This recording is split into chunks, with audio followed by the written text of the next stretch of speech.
Berikut ini ada stok joglo Soko 25, kayunya dari Bluro Pati, kayu lawas, ukirannya baru.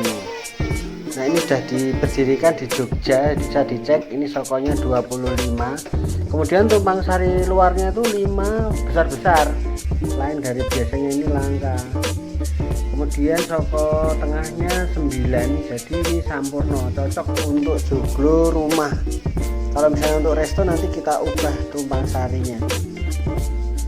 Nah, soko 25 ini tingginya 4 meter, kalau sampai tumpang sari 4,5.